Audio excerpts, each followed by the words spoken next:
Alrighty, guys, welcome to Fractal Sovereignty, and it's an absolute pleasure to have Moritz Bierling from Holochain with us today. I'm super excited because just happens to be that I'm doing another podcast with Moritz, and we got linked up through a mutual friend, and when we started doing the calls, Moritz was a part of it. So welcome, Moritz. And just before Moritz starts telling his story, I just wanted to do a little bit of housekeeping. Apologise if the video and the audio is not the greatest. Still getting that sorted out. This is part of the process of living on a mountain in the forest where the internet's not great. So I hope to be building the podcast studio out of the garage at another location. So in the future that'll be a little bit better. And yesterday I actually recorded another podcast with Dennis Rosendahl and Anastasia Utesheva. And these guys were at the intensive, and they're actually really beautiful people, and had them over last week, and we got talking about the intensive and what came out of it and the incubator that they are building. And so before we get started with Moritz, I just wanted to give my quick overview of the intensive, because it's really exciting, especially in Australia. I really feel like what we're doing over here is leading the way in pioneering a bunch of different stuff happening on Holochain. And I wanted to give a shout out to Philip Beadle, who's down in Melbourne. There's a bunch of projects that he's overseeing down there. And it was his intention to get everyone together in the Holochain community in Australia and get us to start collaborating. And so this was an especially big shift for me personally, being a founder and investor. There's a lot of stuff that came up in me personally, and it's taken me a few weeks to digest. And it's really beautiful to see the connections that have come out of it afterwards, and how much of an acceleration and a quickening has occurred. I'm talking to all of the people, I shouldn't say all of them, but I'm talking to a bunch of people as a result of getting together at the intensive. And what we learned was who was building what people have already done, how we're going to build out these different technology stacks together, how we can collaborate, how we can build new business models, and how we can put together things like different investment programs and new forms of commoning and local food systems and different social media networks, and just how all of these different pieces overlay. And that's especially refreshing for me, because I was kind of feeling like things were a little bit siloed, having a team that were working on a bunch of things and sort of not knowing what everyone was up to. And so, yeah, I just wanted to give a brief update about that. I really feel like some of the projects that are worth mentioning are Holo, Med Events. Holo RIA is an absolute imperative part to Holochain, and something that we're working on now is being able to get that set up in a way so it flourishes for the rest of the community. The financial mixing and decentralized exchange. And so there's a couple of people working on that. And we're going to help facilitate some of that as well, because we're going to need that piece, as are a lot of different programs. Different governance structures, legal, IP, copyright type stuff, how that can be set up with things like the crypto autonomy license that Arthur Brock started putting out, and how that ties in with things like the Commons engine. So they're all really exciting things, and something that I'm looking to do here at Caterpillar Dreaming on Mount Warning, which is in the Byron Bay region in Australia, is being a prototype for some of these local food systems, some of these new business models, some of the Holochain retreat, get together type stuff, how I can bring through the ecosystem of the bees and sort of grow things like flowers and mushrooms at the same time, and bring in new people that are going to be learning these skills, and how that can transfer into some of these new Holochain systems. And that's a really great way for me to get my hands in the dirt, start building things like a seed bank, and linking into the technology at the same time. So as these different people are building these new food systems, as that people are building these new governance structures and these new ways to collaborate and these tools, it allows me to get my hands dirty at a local level, at a community level, and see keep it grounded. Yeah, and to keep it grounded. And so that's something I'm really looking forward to.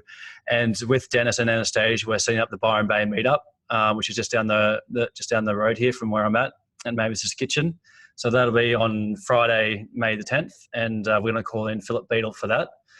And so that's basically my quick little overview of the intensive. Obviously, there's a lot more to it, but it's very exciting for me, and I really feel like things have accelerated greatly. I really feel like the Holochain community in Australia is leading the way. Obviously, I'm a little biased there, and I don't particularly know what's happening in these other regions, but there's a lot of fantastic things happening here, and I'm on several hours of calls a day now, and there's a lot of things happening, and I'm just like super excited. And so without further ado, here's Moritz Bierling.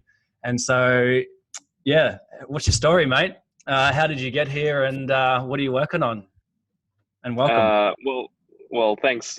Thanks. It's great to be here. First of all, I just want to touch on what you're saying with Australia. I definitely agree. Like, it's not just your bias. There's definitely something special about that patch of dirt down there. That, and not necessarily about the sand that it is made of, but the people that have found each other in there. And so, the intensive went there because there was already such a strong community going on, doing their different things, both like valuable in their own right, but then you said like bring them together actually was the thing that really catalyzed it.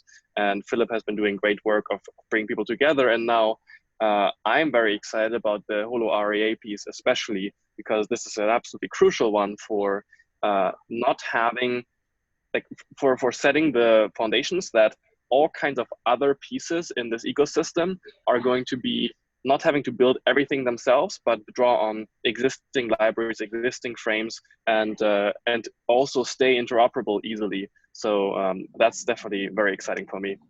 But yeah, I mean, my story, depending how you want to sort of frame it, starts at different places. But in terms of Holochain, I heard of Scepter, the mother project of Holochain, about, I would say, probably 5 years ago. And so I've been aware of and part of the story for a bit longer than just the past 2 years, in which Holochain has become more than just a research project, and actually got funding and started doing the ICO and the Indiegogo campaign. And so back when it was still Scepter and Metacurrency, Holochain wasn't a term yet. So I actually saw how Holochain started to become its own thing in about the middle of 2017.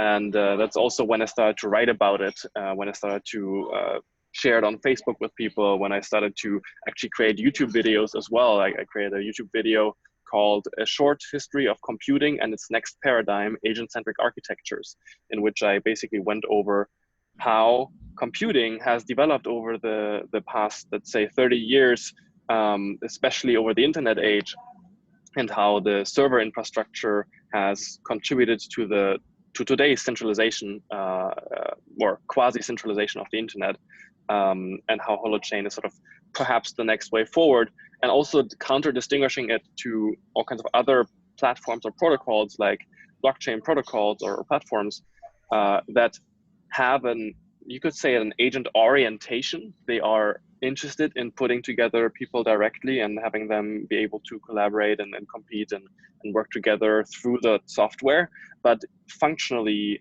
they're not actually agent-centric. So they're still the miners in the middle, they're still teams that are developing the code. But then also I think there's one important component that people forget when they're sort of entering for the first time this new decentralized and blockchain space and whatever, that they're sort of coming, wow, it's all new and like it's all different and we're going to do away with all of the middlemen. That's sort of the promise of Bitcoin back then. Okay, we're going to obsolete the existing financial system. We're going to just have it directly peer-to-peer. But then when they start to get into it more, they realize, oh, actually, in order to do anything real, anything that works, anything that has value, you still have people in the middle, or that are allowing you to, that are helping you to do something that you couldn't do on your own. And that's not necessarily a bad thing. So something that the blockchain space has been pushing is sort of this trustless trust idea, which I think is it's an asinine concept in itself, in a sense. And so how we're approaching that, I think, is more through a sort of extended trust, as in I am extending my trust into the software or to you, but I'm always able to withdraw that trust again and to like sort of go back to my self-sovereignty. And so that's possible because the Holochain architecture is built in such a way that you actually own your own data. It's actually on your own devices.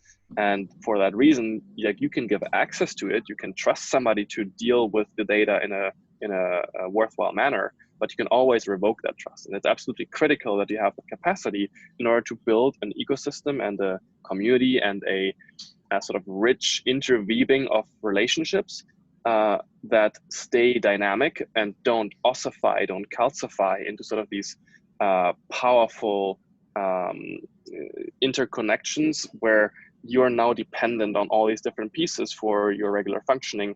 And if you withdraw your consent, you would probably lose out more than you're gaining.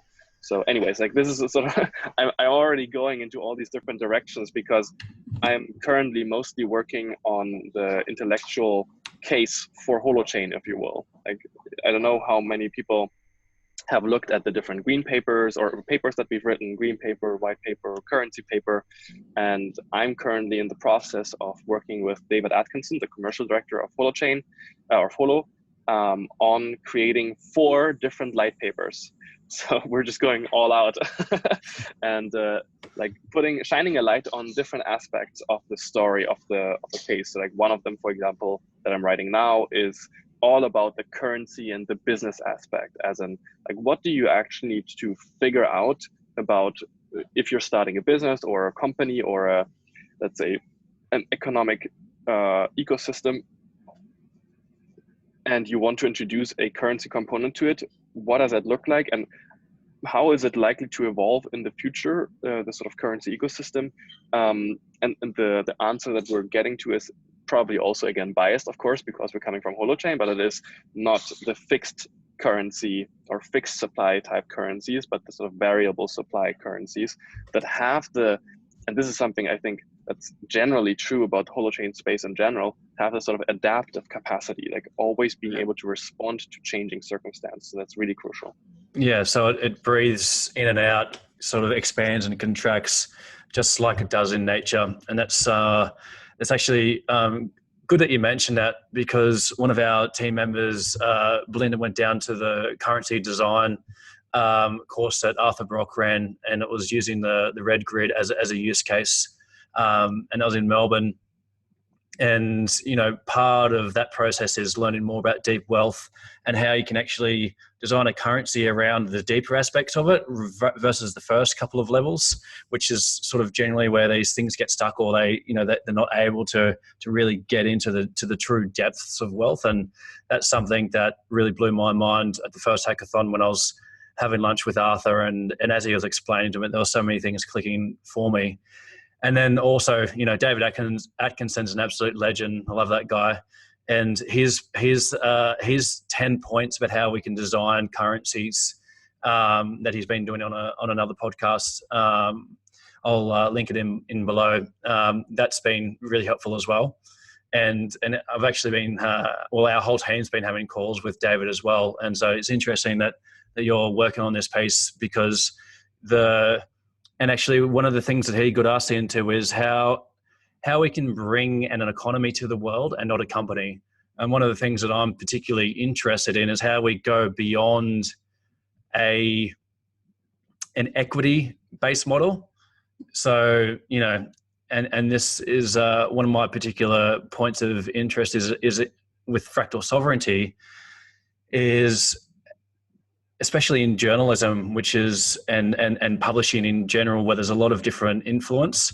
I'm really interested in how we can bring an economy to the world where it's not influenced by different decisions or governance or people with power or investors and all these kind of things. So as we start to look at things like initial community offerings and developing more complex structures around economies, and how we can take something abstract like story and link that with things like Holoria and be able to track impact through the point from intention, both and one of the things that Belinda is really taking charge of at the moment is the ability to use story from intention before the actual event, and then also as an artifact after it, and using that to create positive feedback loops and upward spirals, and how this seemingly abstract piece is able to go through all of these different projects, and that's something that I'm really interested in, and it's sort of part of the Humm story of how we got here over the last few years, was because I was spending a lot of time on sacred sites and learning Indigenous wisdom and doing things like Toltec vision quests and all of that kind of thing. And I was really starting to contemplate how things like natural law or Indigenous law has been so corrupted, and how that can be brought into technology. And then so as I learned about Holochain and learned about how things like unenclosable carriers and learned about how the technology itself is built on the biomimicry of nature, it really hit home for me. And then so as we even started bringing through and creating some of these ideas to do with Humm, like building an ecosystem based on the biomimicry of bees, learning about things like how these things live on the edges and how how the whole ecosystem operates. How do we actually go from that metaphor to actually designing an economy which operates in the same way or very similar ways, and it's not just a cool story or it's not just a meme? And so with these new patterns which are emerging, and through these new collaboration models, and through what you're working with on these white papers, and with Holochain and with David, and with these new models which are being born in local communities, and shout out to Beehive, which is down in Ballarat. They're a local community which is doing something like building a whole town around some of these Holochain systems. Whoa. So that, all of these things are starting to come together. And so I just wanted to throw that in there because, you mentioned that you're working on the intellectual stuff, that is absolutely grounded in nature and absolutely grounded in these natural patterns. And so it's great to be able to start to see these things emerge where you can tangibly touch it, and you can, and these new grammatic capacities are starting to come through. And as people start to learn new terms, and it goes from buzzwords to something real. It's so exciting, man. That's always the struggle, isn't it? Like being able to abstract away so that you can actually figure out things sort of in the abstract and then have them ripple down, but actually the other way around as well, like going deep into the felt experience and into the real grounded experience with nature and with people and the intentions that you're having and these visions that you were talking about.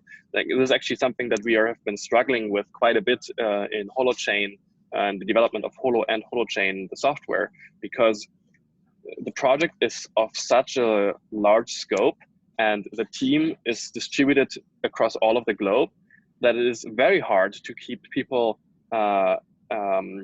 seeing the same movement forward, pretty much like the same path forward. And so we've been working with a lot of mind mapping in a sense, or rather, we've actually developed our own software development methodology that actually isn't only applicable to software, but actually to general, distributed team management. We call it the state of affairs tree, or acorn, or squirrel.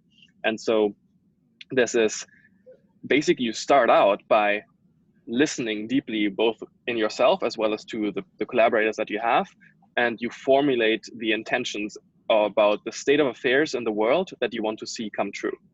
And then you put that in a box on a mind map, or like on a visual array in a sense, or a visual space. And then based on that, you think, okay, what needs to come true for this state of affairs to realize itself, to manifest? And then you you sort of ripple it down. Okay, here are the dependencies from there. And then you just continue to do that process, that recursive disambiguation, if you will, until you hit a point where, oh, this is a task I can actually do. And the point about this is not to keep the structure intact in the way that you start out with, but to have a visual display of different parts of your vision and of your work that you can constantly rearrange and reshuffle and reformulate and change up, so that you have always people coming back to a central space that allows us, oh, this is actually what we're doing, and like here's how things are shifting around. Because it's very hard, as you said, like you're having multiple calls a day, and this is something that I've noticed as well in the Holochain and Holo ecosystem in general. It's a lot of calls and a lot of talking, and sometimes that feels like it's taking away from the workday. I do think there's a component of it that is very powerful in terms of actually having it sort of not exactly face-to-face, but like this more rich informational bandwidth communication going on. But something that has radically cut down our need to have a lot of these calls is to have a sort of visual display of how we are moving forward into the world. And so that's one big thing. And talking about the intellectual case building, like that's also, I'm also not really engaging in a process of sort of abstract figuring things out, but it's more we want to have as a result these 4 white paper or light papers, and actually they're not even really the point of it. The point of the light papers is also to develop 10 or so perhaps sort of strong memes, as in strong phrases or visual imagery or something like that, that really captures what Holochain is and what it does and why it's so sort of, let's say, much more amenable to how things really work in nature and in real life. And so one of those we've already found. One of them is actually, Holochain is the Linux of DLTs, as in it is pretty much sort of going to be the open source standard for all kinds of different devices and computing platforms that are all interoperable in a sense, that are powering the whole world. Pretty much Linux powers virtually all business grade and consumer grade devices everywhere, like IoT and all, anything pretty much. And so Holochain, we think, will be that same way, but for distributed ledger technologies, or like just cryptonomics. And so we are trying to get to those, and the light papers are our way to it. And the way to the light papers is by writing article series. So it's sort of this process of, I have some ideas and David has some ideas, and we're starting out with, okay, this is the rough theme we want to get to. And then we're putting out the first article, already having pulled in information from people like you who are engaged in actual real world pursuits and who have something important to share, a story to tell about what that's like. And then we put the articles out, we get feedback. And then from that sort of constant feedback cycle and playing around with ideas, we then build up enough material that can then coalesce into a very strong case around the light paper. And so it's sort of this is sort of what I'm doing mostly, and what I've come to realize that I'm uniquely good at, and why I also think, or what's also keeping me working with Holochain a lot, is I am pretty good at, because I have a large network of very interesting and diverse people that have strong perspectives about any kind of topic, be it scientific, religious, philosophical, political, whatever it may be. I can always draw on a multiplicity of perspectives in trying to understand and evaluate any kind of piece of information or topic. And so what I've started to do is sort of build or catalyze a sort of collective intelligence. And this is another point that I've really come to think about a lot, is like, I sort of jokingly took the title upon myself within the Holo and Holochain ecosystem of Chief Catalyst, although I'm not really like an executive or anything like that, but it's more figuring out where are the leverage points in the broader world, and as well as inside the organization, that if we just make like this little shift, we just have a massive gain in flows, flowing more freely in a sense. And so one of those things is to bring in perspectives that are not represented inside the company and the sort of the ecosystem, and have them inform our movement out into the world. Because you have to sort of think about it in terms of like ecosystemic perspective, where you could think of Holo and Holochain and sort of the extended community and ecosystem that's currently building itself out as a collective intelligence, as a organism of sorts, of that's sort of a supra individual organism. Like a group. And just like Elon Musk with Tesla is not actually an entrepreneur really, but more like a catalyst for the collective intelligence of people that care about renewable energies and want to see that successful, and which allows them to draw on their support more than just consumption. And this is a key thing. Like, I think the thing of the future is more and more about relocalization, recontextualization, and inviting people to play with you in bringing about the values and the visions that you want to like carry out into the world, by being more than a consumer of a product, and instead being more a co-participant in a story and in a venture.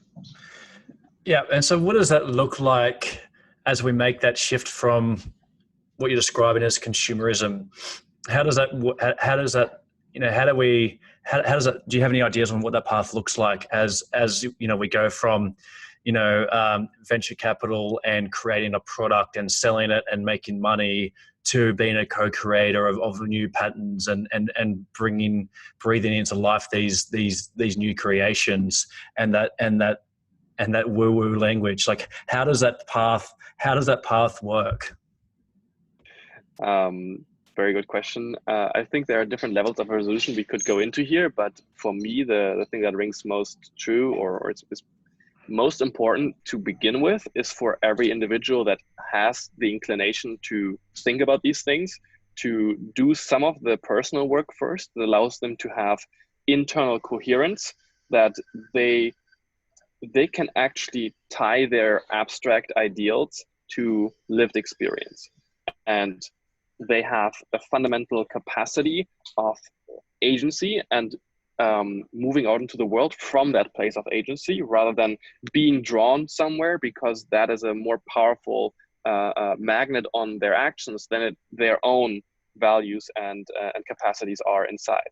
And I think if we want to build a fundamentally capable and strong ecosystem of people caring about abstract ideals or sort of long-term visions, we need to have them not be sort of NPCs or people who are being drawn into all kinds of different directions when the next outrage of the day materializes itself.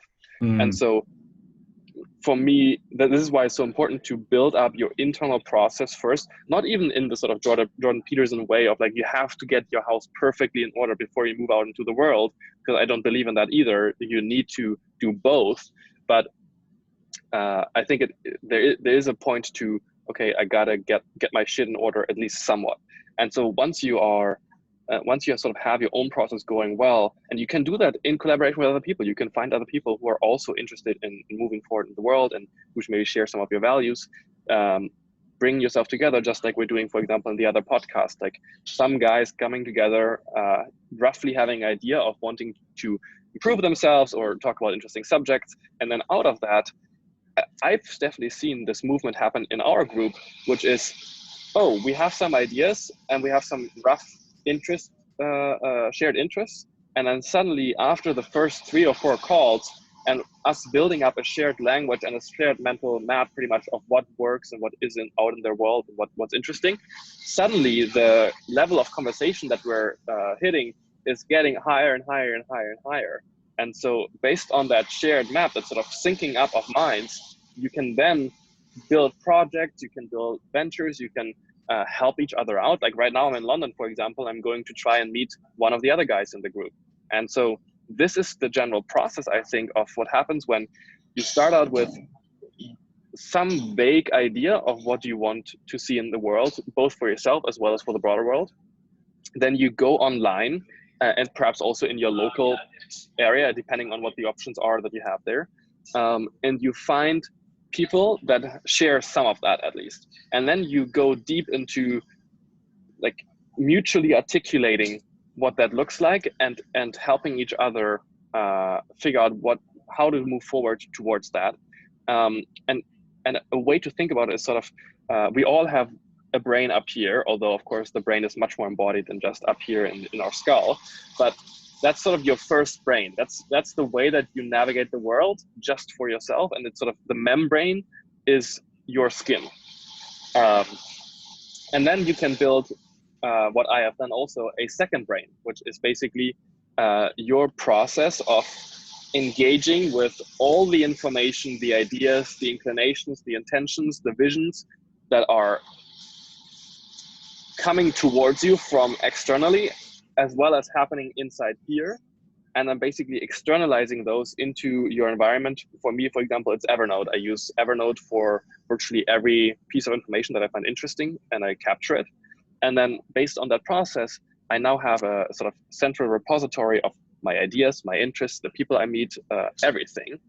And then with that sort of second brain, I now have the basis on which I can start sharing and curating that information and sending a signal out to the world. And then based on having that signal go out to the world, other people sort of receive that signal, and some of them reply back.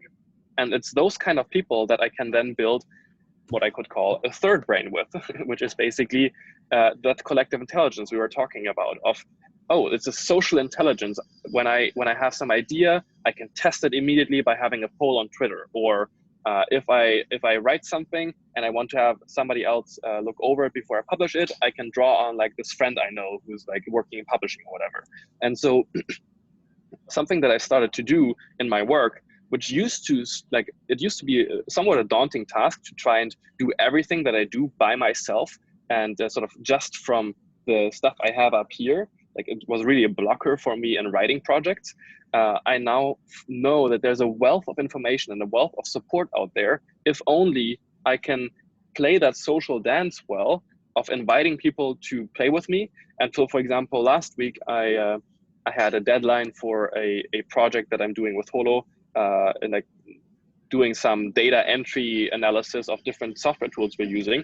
And I invited a friend of mine who's been building a mind mapping tool to come on a call with me, and within an hour pretty much quickly hammer that out in sort of working together, and then me promising to use his tool to explain some subject that I'm interested in to my audience on Facebook and other places. And so we're basically doing a value exchange. There's some kind of economic or reonomic thing going on, but it's not exactly monetary exchange. And I think this is sort of this is something that I'm also studying now and researching and going deeper into with another friend of mine, Anders Ahmad, who used to be part of the Holochain and Holo teams. That's sort of the post-capitalist or the future economy is looking more like a game and like a rich multi-dimensional layering of stories and of mutual support and different types of currencies or sort of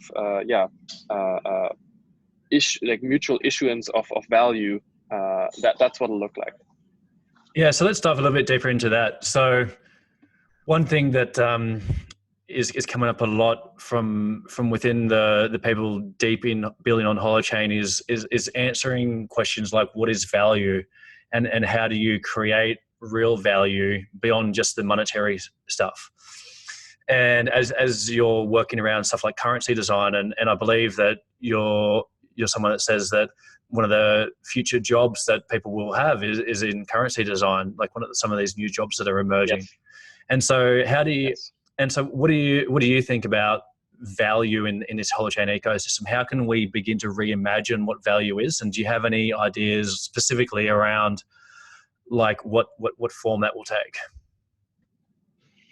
Yeah, it's a vast topic, and there's so many assumptions that people have about what money is and what currency is that it always takes more unlearning than learning actually to make progress generally. So for me, the journey like is far from complete. So I'm not a currency designer that's fully capable of designing something from first principles, but I have had the pleasure of working with Arthur and with David and thinking about these things for a while, and also practicing developing pretty much a good eye for these things. And this is, I think, where it starts. Like you once you shift your perspective from the sort of money lens of everything has a definite unidimensional numeric value to the sort of currency lens or currency lens of being able to see flows, you, like, for me at least, the emotional experience was sort of a whole space open up.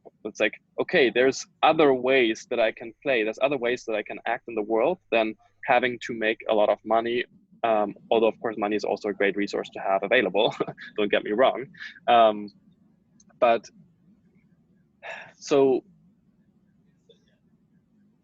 you talked earlier about the deep wealth model. And so that's something that I think is crucial for people to understand. And so I think we can sort of briefly show what that's like for people. Actually, I think I can share my screen actually and show the actual image because that's helpful to get a visual display of what deep wealth, what is meant by deep wealth when we talk about it, because it always sounds so hippie, so hippie when we talk about it. So, but the basics, and while I'm pulling that up, I can already start talking about it. But the basics of it are pretty much right now with money being the primary currency that we interact that we interact through the world with. We're always breaking down things into these like into a unidimensional measure of value, in the sense of, okay, better is more and worse is less, and that is great in the sense that it allows us to compare things across a vast number of different factors of production, of processes, of valuation, and so this is why Hayek, the Austrian economist in the 20th century, said that that the communist economy can't work because it fundamentally misunderstands what price is and what money is for. It's not for like for valuing everything the same way, but it's basically a way that we can signal and that we can coordinate across a vast scale without having to take into account every single thing that happens. And so that was written in a world where there wasn't any strong information economy and information or communications infrastructure. Like the communications infrastructure of the day was broadcast media pretty much. And so that was not really useful for really, yeah, how would you say, like, it wasn't I think of it sometimes in terms of the surface area of information. So for example, you and I, we could immediately jump into this call and have a worthwhile communication without really knowing each other, without having ever met each other. And suddenly we're collaborating on something because we have had available to us this rich information surface, if you will, of like your avatar and your digital presence, allowing me to form an opinion and have a basis for collaboration about you without ever having met you. Like, you've already built I've already known that you're a worthwhile person to interact with and to trust, even because like other people have told me that you're a good person, or we have interacted through that other podcast through, and other people have recommended. So yes, I don't interact with you in a vacuum, but there's all kinds of other things that have already allowed me to interact with you before I have ever met you. And so today, I think we don't anymore need to have sort of a very strong let's say, data-centric or like token or sort of money economy necessarily anymore, or at least not as the primary one or the most important one, because we have a rich informational landscape available to us, and based on that, we can make decisions based on factors other than money valuation. Yeah. And so it's basically, people are starting to get very good at personal storytelling, both to themselves about their own story in the world, as well as to other people. And then based on the resonance between those different stories, they can start to interact with each other and form stronger bonds, if you will. And so the pipeline, in a sense, of ideas conceived or inclinations conceived in somebody's mind, moving out into the world, into actual like real big projects, ecosystems, etc. Like that's what Arthur did, like, or what Eric did, like what the Metacurrency project was about. Like they start out, here are these ideas, these values I hold. Okay, I'm going to try and write about it. I'm sending out a signal. People are coming to me. We're collaborating over time. We're building our projects together. Suddenly we are building business together. Then those, we're learning from them. We're constantly sharing what we're learning while we're doing so. And we're drawing more people in. And then, oh, now we have the network and the goodwill stored up that allows us to build a bigger project and draw in funds. And so there's this component of cultural capital, if you will, and informational capital, starting to overcode like financial capital. Like people are attracting flows of value, of financial value, based on the value of their ideas. And so there's now a premium on being able to on being able to generate powerful ideas. Yeah. So you can become, like, if you were to be a bit cynical about it, you could say you could become rich by being an idea generator and curator. But the more interesting part is you can become a powerful part of a network if you're able to add value every time you interact with an idea or a story, and you share it out again. And so this is sort of the overlap where memes and communication are starting to interact with economic flows. And for me, it's certainly been true. Like my personal career, if you will, has been one of first going deep into a couple of subjects and understanding them very, very well, and then starting to share out my ideas about that into the world, and as a consequence, attracting other people who are resonating with those ideas, and that then leading to opportunities for me. And so I think that's definitely one of the ways that this happens, especially in the knowledge working world. But I think the same thing can happen in the sort of like, I don't know, agricultural or service industry or those kind of things, like becoming more of understanding yourself less as an atomistic individual and more as somebody who is part of a vast, rich, multi-layered social grouping or multiple social groupings in which you have different options open to you for playing in a mutually valuable way with other people. Yeah, absolutely. And it's actually quite hilarious that you mentioned the idea generator, because specifically what we're building, we're calling the story generator. And so Awesome. it definitely in line with what you're talking about there. And something that I'm really starting to get a deeper understanding about now is the experiential knowledge, the experiential wisdom, and how to transmute some of the things that come up through some of these self-clearing processes, through these mindset shifts, as we start to move into these new ways of being and new ways of playing. And I do feel there's more work to do, definitely, in regards to both the projects building on Holochain and Holochain themselves as we move towards that path. Because at the moment, I do feel like the money part is an interesting thing, and around IP and different things like that. As we move towards it, there's where we want to go, but then there's the kind of the ways that like money is looked at now, and the ways that money interacts in the system before we get there is a little hazy at the moment. but definitely we're starting to build these bridges between where we want to get to and where we are now.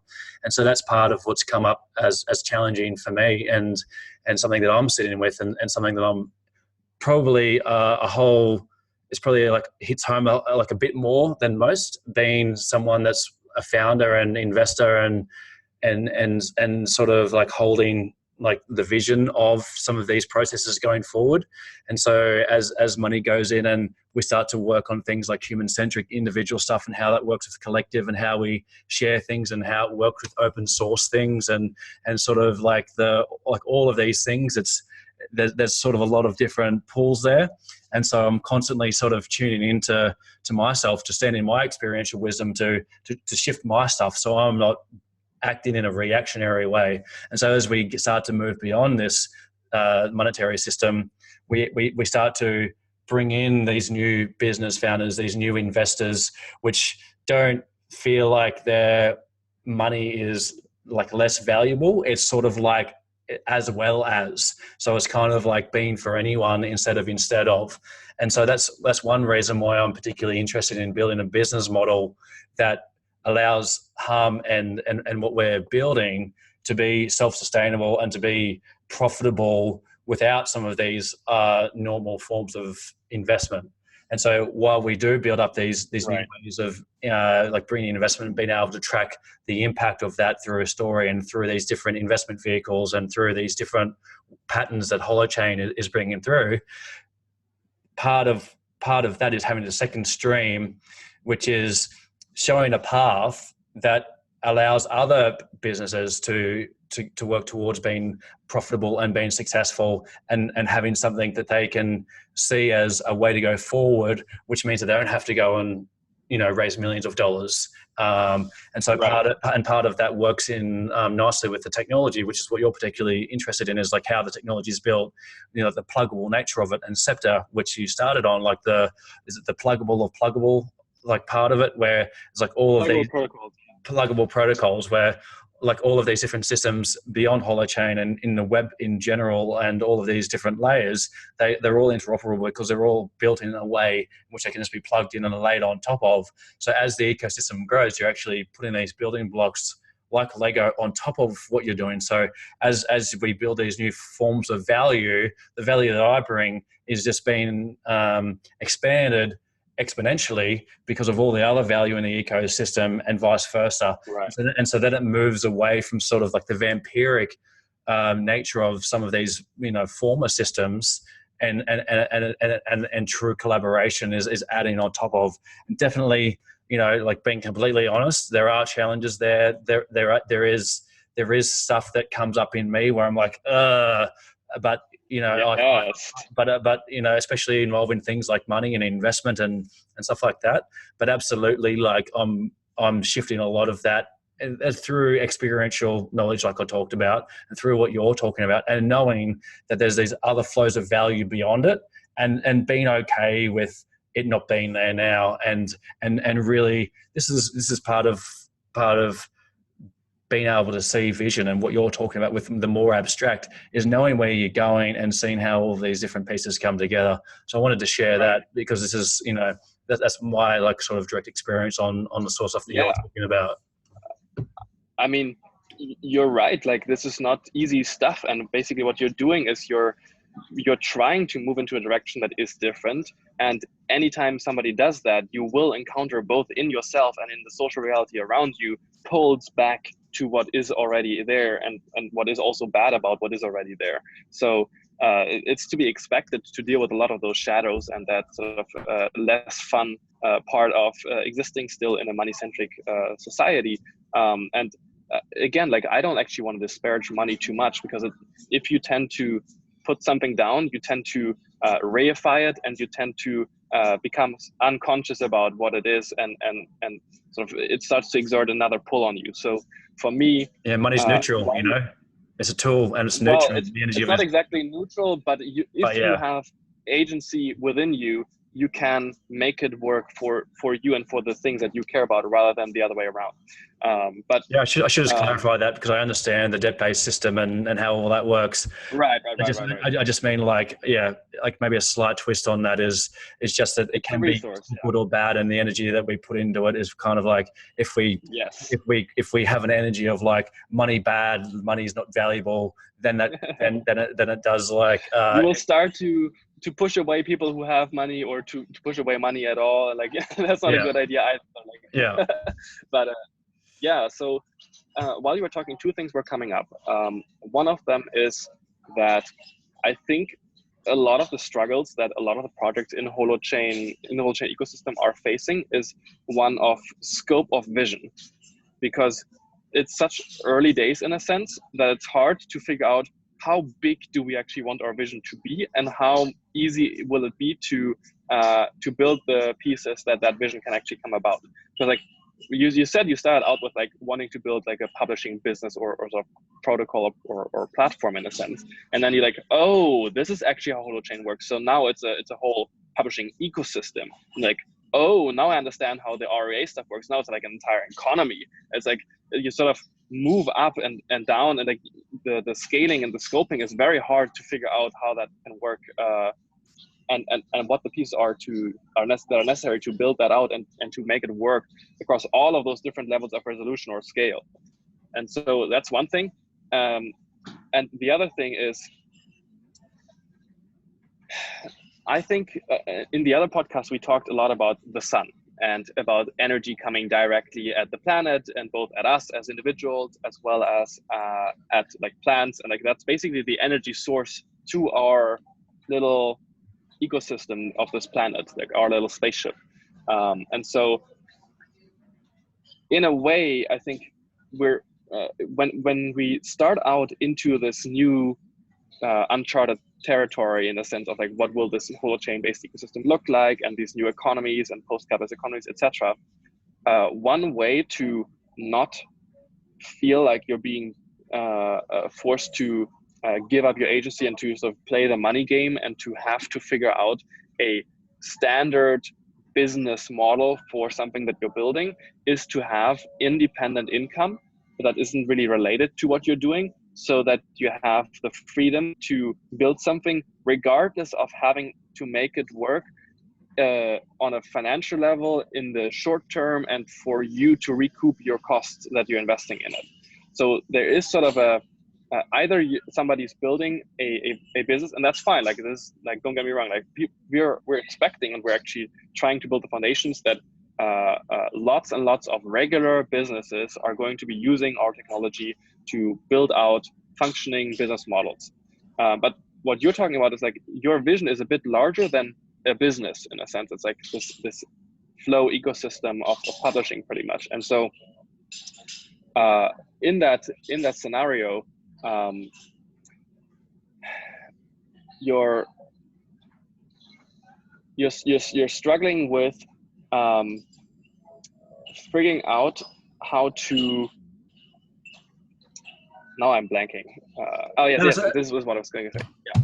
So the something that really powerfully impacted me was Nassim Taleb's barbell strategy. As in, you start out by, like, this is like a strategy you can apply to life, to fitness, to economics, whatever. And it's basically put 90% of your effort or capital or money or whatever it may be into a safe bet, in a sense, something that is assuring your survival and that allows you to have some kind of security or even sense of security. And then the 10% of your effort, whatever, like 5 or 20 or whatever it may be, it's up to you. You put into like the risky, the thing that doesn't have any guarantee that it will work out. And so you put your eggs in that basket as well. And then how that applies to sort of people building interesting projects is either they have a job that gives them some income and they work on that, and that they are secure that way, and they play the money game in that sense, but it is within those confines of that job. And then they move out and collaborate with people outside of those confines, and have the freedom to not have to import money thinking into the new project that they're doing, and having the freedom to build an ecosystem that will allow lots and lots of value creation to happen, but isn't constrained by feeling like you have to recoup your initial time and money investments into that project. Yeah, and that's a really key point, and something that I'm really grateful for from having sold a company and owning different properties and having agricultural land and having like other businesses and income streams and all that kind of thing is that freedom to choose what business models we use, and that freedom to build, like as we came into this with the seed of vision, we're also able to go through to the other end of the spectrum through building an MVP and really just having the team focusing on what can be done now while holding that vision. But it's definitely freeing to be able to go into uncharted territory and the more risky side of things and really devote a whole team to it and be okay with the fact that, you know, it comes back to sovereignty for me, and that's something that I'm really big on. And you know, that's one of the reasons why I don't have debt and these kind of things. But like, you know, to get back to the broader part of it, you know, this is why, you know, not everyone has that ability and not everyone has that freedom. But as part of like pioneering this process, we're able to, you know, focus more on these different parts of the value as we're sort of finding out what works and what doesn't work, and how money works and how it doesn't work. But yeah, definitely, like, you know, that's not going to be available to everyone. But at the same time, there's going to be other corporations which are going to be porting over to Holochain. There's going to be different like individual entrepreneurs. There's going to be different development teams. Everyone's going to be at different stages. And so again, it's like sort of how do you hold like the highest vision?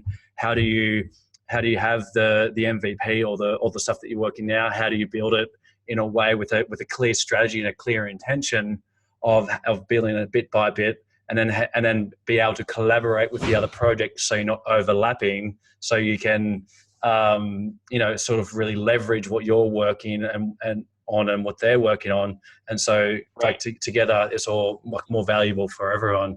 And that's really beautiful to see, and something that I mentioned on this podcast that had the corrupted file yesterday was just how was just the human element of deepening these relationships. Like the people that I meet and interact with, just like with you and your network, you're able to just jump on a call and in an hour just like hash out something that you may not have even been able to do it by yourself, or it may have taken you quite a bit longer. And then through that process, new tools are built, like you guys are doing with Holochain. And trust is built. Like yeah, this is the trust thing. is a big like one. Your relationships grow stronger, you know, and then based on those relationships, you can quickly build value for each other and for other things without having to always go back to the only other way that we can manipulate or coerce people to do something for and with us, which is money. So yeah, but like I think you're right in that, like, when you were saying that not everybody has the freedom to operate in that way. And so what I would say is, if somebody's interested in joining in the Holochain ecosystem and becoming a part of it, and maybe even working in it in a job or building your own project, if you're interested in building like sort of the big vision type stuff, I think it's absolutely imperative that you and you're sort of interested in leading a project like this, I think it's absolutely imperative that you have some sense of security and agency and sovereignty within yourself that isn't dependent on the thing that you're doing working out. Because that will free you up to have that, as you said, that freedom to experiment, to play, to face those shadows and those difficult patches, and truly transcend some of the older stuff. If you're not in that position, you can still become part of these projects and, I don't know, be like a coder for a project or a designer or a storyteller or whatever it may be, and that way participate and contribute to the whole thing developing. And yeah, otherwise, if you're sort of in a position of I don't know what to do, or I don't have my shit together, try to do what I said, like figure out what is really present and imperative and valuable for you and for yourself, just in your own mind. Like actually write it down for yourself. Like I do a lot of journaling, for example, or like these sort of self-authoring programs. I did also one of them where you actually putting a lot of effort figuring out what you want, what is important for you, and then because you've done that work, you can then your mind is primed to see opportunities in the world that allow you to move forward in those directions, and then you find the people And yeah, you work first on establishing your own sense of agency.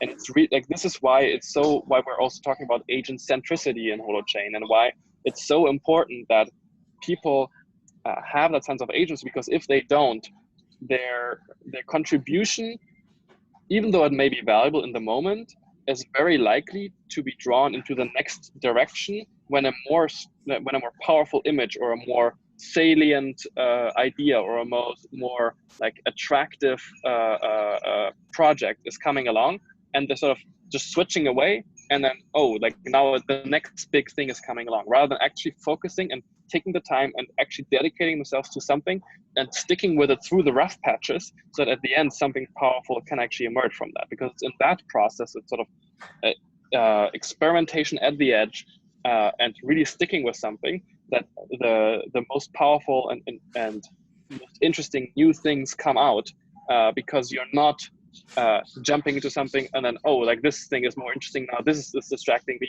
and you never actually develop the momentum to build something good. Yeah, and that's a really beautiful place to leave it, I think, and you know, like it sort of comes back to the old adage of, like, you know, being the change you want to see in the world, and all that kind of thing. It's like, if you're in a state where you are reactionary, and if you're in a state where, you know, you don't have that super clear intention and vision and the ability to and wherewithal to get through those tough times, knowing where you're going, then, you know, that's when that's where people can get sidetracked. That's when they can lose sight of what they're working on and why they're doing it. And if they don't, like, you know, I'm talking like for myself, you know, because obviously, like, I'm not here to dish out advice to anyone. But for me, as this stuff comes out, and this is what you're talking about, it's like, if I'm not shifting that within myself, and if I'm not being what I want to create, then I'm just talking shit, basically. And I'm just talking about ideology, and I'm talking about like all these great things, but I'm not actually it myself. And that's something that I'm acutely aware of. And that's one of the reasons why I go and do things like vision quests, or have these different ways in which, like, perspectives in which I can really get very like nature bound and sort of really earthy. So I can be like, okay, that's my shit. That's not mine. This is what's going on for me. And this is how I can sort of keep moving forward step by step, and be able to navigate the new emerging technology and new patterns. And I feel like that's what you're touching on there. And it's really, yeah, thanks for talking about that. It's really exciting times, and yeah, I mean, I would invite so people. I would invite people who are listening to this conversation and who feel like some part of what we talked about touched something within them. Like, okay, this is something I'm interested in, or I agree with, or I want to get involved or something. Please reach out, like, and don't feel afraid of like sharing even something that's more like internal, or like where you're like, I don't know whether this makes sense, or whether I actually have any kind of clue of what I'm talking about. Like, don't worry. Like, come and join the Mattermost chat. Come and reach out to Nick or to me, and we'll be happy to talk and like direct you to the right kind of people or resources to help you clarify that intention, or that inclination, or that sense that you have that there's something there, but you can't put words to it, and then move forward from there. Because that's where all of us started as well, I think, having some kind of vague idea and vague ideals about the world of what it should be like, and then actually getting down and dirty into the ground and into the social reality and all these things. And then from there realizing, okay, these things are actually possible. This value that I held is actually just uninformed ideology, and I should just jettison it, and then just moving forward in this sort of dynamic dance. Yeah. beautiful. Thanks very much for coming on Fractal Sovereignty, mate. It's really great to see you, and great to share it with you, mate. So I'm looking forward to see you in Australia someday. Yeah, man, come on over, and I'll be over in England soon myself, mate. So maybe we can catch up in Europe. Awesome. Yep. All right, cool. Mate. I'll talk to you again soon, and thanks for coming on. Ciao. Bye bye.